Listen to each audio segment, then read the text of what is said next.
मीन राशीच्या लोकांवर सध्या 7.5चा प्रभाव हा अधिक तीव्र होत जाणार आहे. काही लोकांसाठी हा काळ आयुष्य बदलणारा ठरू शकतो, तर काहींसाठी धोक्याची घंटा देखील असू शकते. या काळात नोकरी, आर्थिक स्थिती, आरोग्य आणि नातेसंबंध या सगळ्यांवर परिणाम होऊ शकतो. अचानक खर्च वाढणं, मानसिक ताण, कामात अडथळे किंवा नात्यांमध्ये गैरसमज हे सगळं या काळात अनुभवायला मिळू शकतंय असं सांगितलं जात आहे. पण घाबरून जाण्याची गरज नाही, कारण योग्य उपाय आणि योग्य माहिती असेल तर तुम्ही हा काळही आपल्या बाजूने वळवू शकता. चला तर मग जाणून घेऊया मीन राशीच्या 7.5च्या दुसऱ्या टप्प्यामध्ये तुमच्या जीवनावर काय परिणाम होणार आहेत आणि सर्वात महत्त्वाचं म्हणजे या काळात कोणत्या गोष्टींची काळजी घेतली तर तुम्ही मोठ्या संकटांपासून वाचू शकता. कारण हा काळ फक्त त्रास देण्यासाठी नसतो, तर तुम्हाला मजबूत आणि शहाणं बनवण्यासाठी असतो.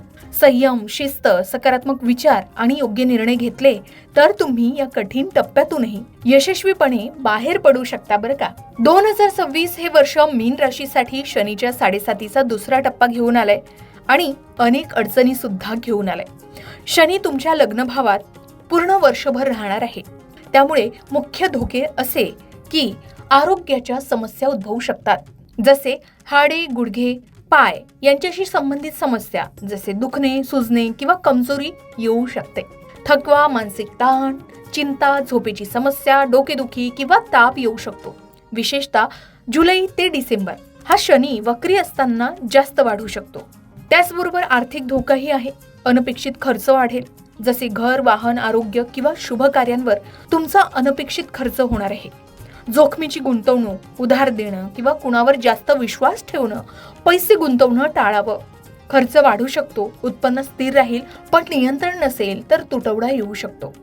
राहू 12व्या घरात असल्याने परदेशी किंवा दूरच्या ठिकाणी संबंधित खर्च किंवा गोंधळ होऊ शकतो.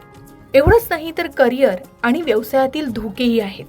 कामात विलंब, निर्णय घेताना गोंधळ, आत्मविश्वास कमी होणं, नोकरी बदलणं किंवा नवीन प्रकल्प घेणं जोखमीचं ठरू शकतं.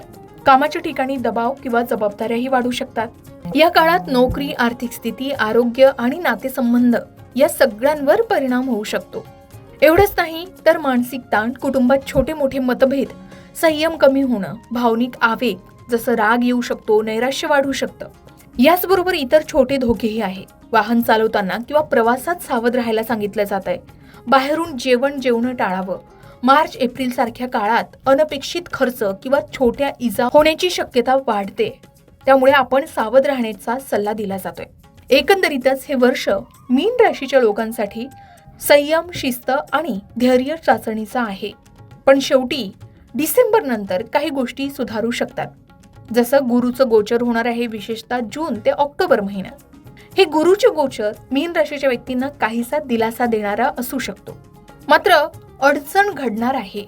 जसे 7.5चा प्रभाव तुम्हाला पाहायला मिळू शकतो. शनी तुमच्या राशीत असल्यानं 7.5चा मध्यम टप्पा सुरू आहे. यात शारीरिक, मानसिक ताण जास्त येतो.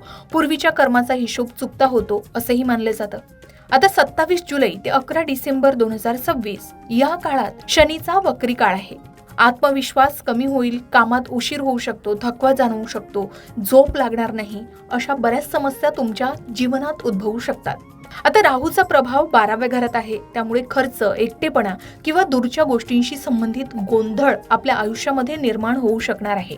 त्याचबरोबर सकारात्मक बाजू आहे, जसे की गुरु 5व्या घरात उच्च अवस्थेत असताना काही महिने शिक्षण, मुले, सर्जनशीलता किंवा मानसिक सकारात्मकता वाढू शकते. वर्षाच्या उत्तरार्धात काही स्थिरता येऊ शकते. पण आता या सर्व गोष्टींना घाबरून जाण्याची गरज नाही, कारण योग्य उपाय आणि योग्य माहिती असेल तर तुम्ही हा काळही आपल्या बाजूनं वळवू शकता. मग धोका टाळण्यासाठी शिस्तीने वागा आणि घाई करू नका. नेमकं काय करावं तर आरोग्यासाठी नियमित व्यायाम करा, योग, ध्यान करा, हाडांसाठी कॅल्शियमयुक्त आहार घ्या, तामसिक अन्न टाळा, डॉक्टरांचा सल्ला घ्या, स्वतः उपचार करू नका, बाहेरचं जेवण आणि वाहन चालवताना आवश्यक काळजी घ्या. त्याचबरोबर आर्थिक बाजू सांभाळून घ्या, जसे बजेट बनवा, खर्च नियंत्रित करा, जोखमीची गुंतवणूक टाळा, उधार देऊ नका किंवा कोणाची गॅरंटी घेऊ नका, विचारपूर्वक निर्णय घ्या, नाहीतर तुम्ही यात फसू शकता. त्याचबरोबर करिअरच्या बाबतीतही काळजी घ्यायची आहे. सध्याच्या कामावर लक्ष द्यायचं आहे. नवीन बदल घाईने करू नये, संयम ठेवावा, आत्मपरीक्षण करावं. शिवाय राग किंवा आवेग टाळावा. कुटुंबाशी बोलून समस्या सोडवून घ्याव्या आणि सकारात्मक राहावं. अन्यथा या काळामध्ये घरात खूप भांडणं, वादविवाद होऊ शकतात. त्यामुळे सकारात्मक राहा. आता या गोष्टी तुम्हाला स्वतः सांभाळायच्या आहेत, पण यावर काही ज्योतिषीय उपाय सुद्धा आहेत जे सर्वसामान्य आहेत आणि सर्वांना लागू होऊ शकतात. जसे या काळात गुरुची आराधना करा. ओम गुरुवे नमः या मंत्राचा जप करा. गुरुवारी पिवळी वस्तू जसे हळद, केळी, पिवळे वस्त्र दान करा. धार्मिक ग्रंथ वाचा, मंदिरात जा. शनिवारला हनुमान चालीसा पाठ करा. काळे तीळ, लोखंड किंवा मोहरीचं तेल दान करा. आणि विशेषतः शनिवारी शनिदेवाची पूजा करा.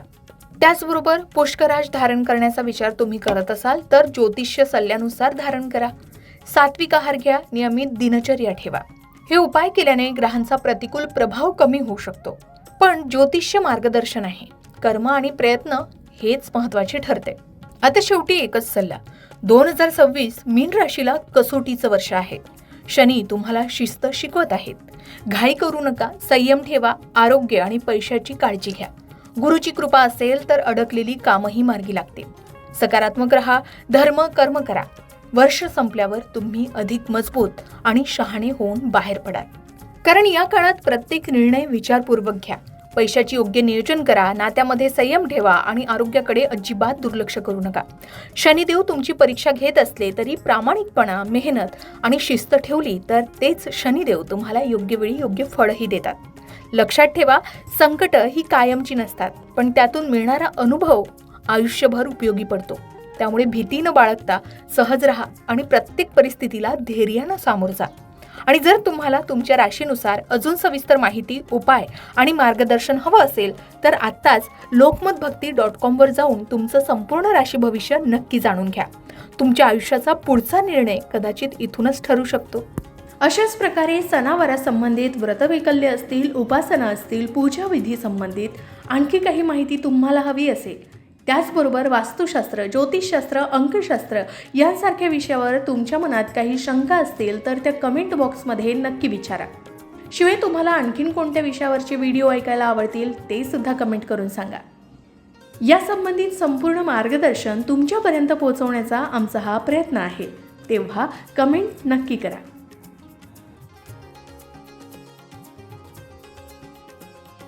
अशाच प्रकारच्या माहितीपूर्ण व्हिडिओसाठी लोकमत भक्ती चॅनलला नक्की सबस्क्राईब करा आणि बेल आयकॉनला क्लिक करा. म्हणजे आमच्या नवनवीन व्हिडिओचं नोटिफिकेशन तुम्हाला मिळत राहील.